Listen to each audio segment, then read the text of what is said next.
Ainda não se passaram 20 anos da ocorrência de que fui testemunha. Uma jovem saída de uma família espírita de uma cidade do sul de Minas Gerais, demandou São Paulo. Acabara de formar-se e era jornalista. A única filha dentre 3 filhos, ela conseguiu, logo que chegou à capital paulistana, uma colocação ligeira. Mas na medida em que o tempo foi passando, a sua capacidade, as suas possibilidades, a sua criatividade, o seu espírito afável de uma jovem profissional espírita, foi granjeando a simpatia geral. Em pouco tempo, a jovem foi convidada a dirigir um programa destinado à juventude, um programa de informações, de música, na Jovem Pan, e passou a residir na cidade de Campinas. O seu programa galvanizava a mocidade, ela era entusiástica e deixava vazar na sua atividade a proposta espírita, a mensagem espírita, sem rótulos, sem títulos. Mas a sua forma de fazer o programa passava a mensagem de esperança, de entusiasmo, de cordura, de dignidade, de coragem no bem. E o tempo passou. Seus pais no sul de Minas, até hoje são trabalhadores da seara. Ele pregador, ela dedicada servidora da mediunidade. E os meninos hoje, rapazes, homens feitos, atuantes no movimento juvenil da época. A irmã, agora paulista por adoção, conheceu um jovem por quem se enamorou. Ele também por ela se encantou. E logo nos primeiros contatos ela se deu conta de que ele era um dependente químico. Mas e o amor que não vê essas coisas? Com a sua crença, com a sua fé, ela supôs poder ajudá-lo e, quem sabe, retirá-lo desse paú, desse pantano aterrador que é a dependência química. Ele por ela se enamorou de tal forma que já não concebia a vida sem a sua cooperação, sem compartilhar com ela. E apesar de todas as preocupações, os pais entenderam que havia um bem-querer recíproco. E o casal chegou às núpcias.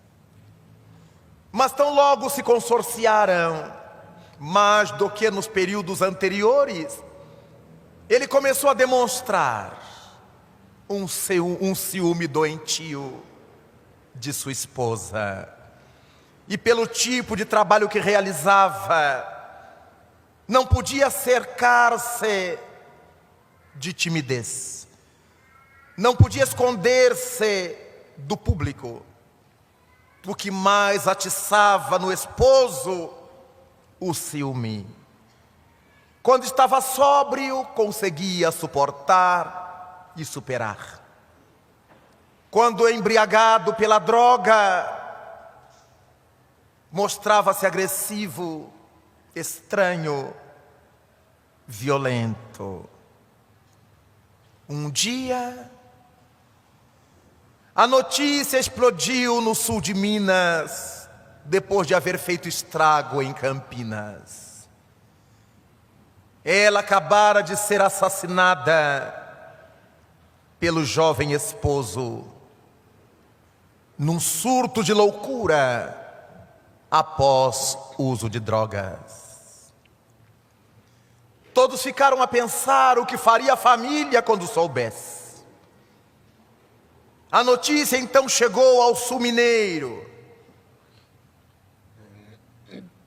E o casal, seus pais, e os 2 irmãos marcharam para Campinas. Imediatamente a polícia prendeu o jovem, porque ele não fugiu. Caíra em si e em desespero. O pai e os irmãos foram tratar das providências legais para inumar o corpo. E a mãe foi visitar o atormentado genro na cadeia. Foi chorar com ele as dores da perda. Foi perdoá-lo, foi amá-lo e fazer com ele o Evangelho. Ninguém esperava. As lágrimas de dor não continham mágoa, não continham ódio. Depois das exéquias, todos os finais de semana, a família demandava Campinas para fazer com ele o Evangelho, para visitá-lo, para amá-lo. Admitiam que ele cometera o desatino num momento de loucura, porque ele a amava, mas era doente.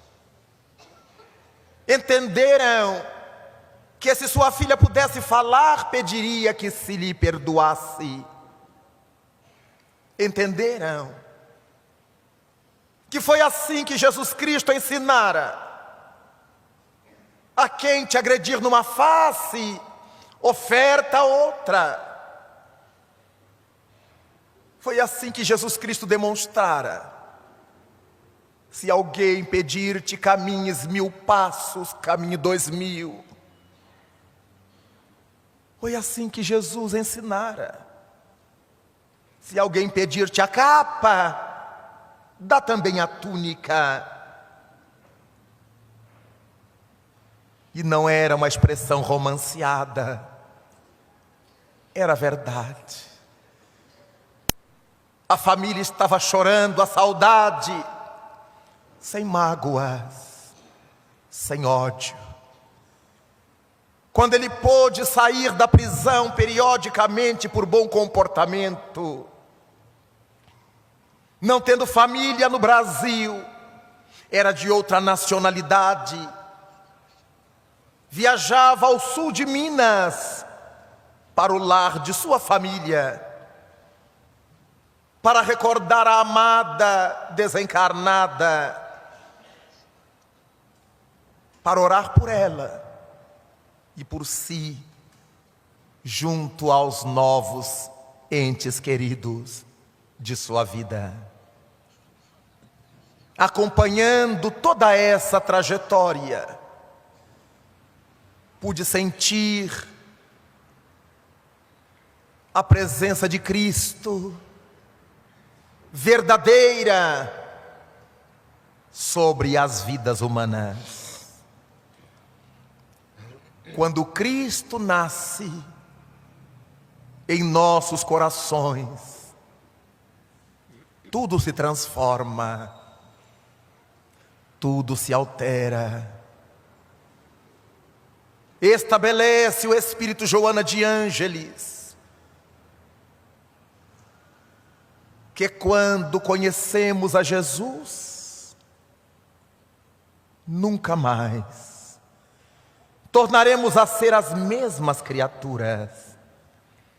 Uma revolução enorme passa a ter lugar em nossa intimidade. Uma luz gigantesca começa a ganhar expressão dentro de nós. E a partir disso,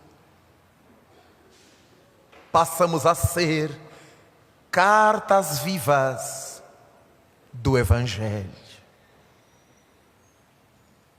Não são poucas as referências que ouvimos a respeito da participação de Jesus no âmago das vidas. Não são raras as notícias da ação de Jesus de Nazaré na alma humana. Nada obstante, estamos ainda esperando que toda a humanidade se torne cristã, para que aí então nós possamos agir como tais, como cristãos. Há uma proposta, no entanto, do notável Jean Piaget, educador suíço, desencarnado nos anos 80, que estabelece que precisamos coibir o mal, o descaso, o excesso, a loucura, em caráter individual.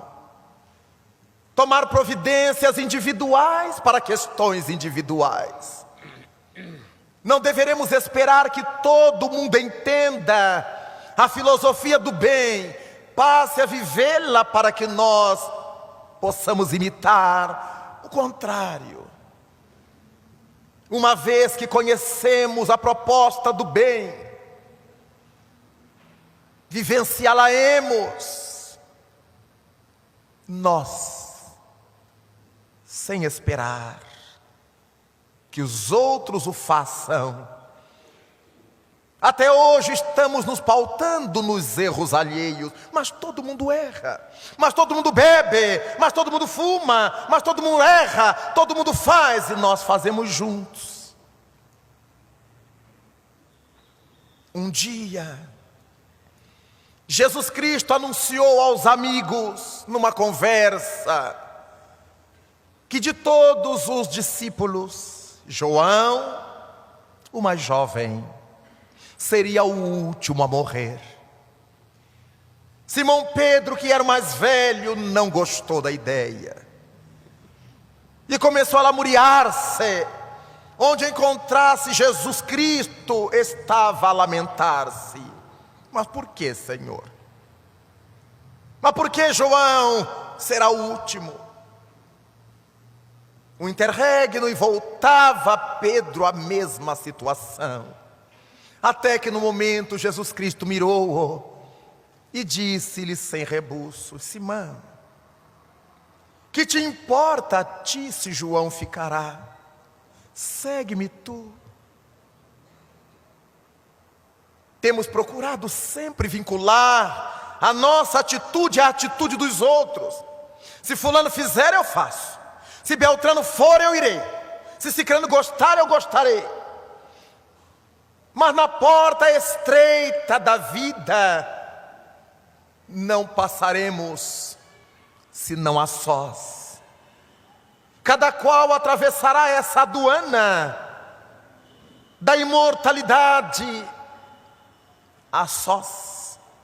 Mesmo que desencarnemos num acidente coletivo, porque cada qual se acha num estado vibratório diferente, num nível evolutivo diferente, cada qual penetrará esses umbrais da vida a sós. Não poderemos justificar que acompanhamos fulano ou beltrano. Hoje então, é esse homem de Nazaré, quando adentramos o terceiro milênio da era cristã, que nos vem convidar, convocar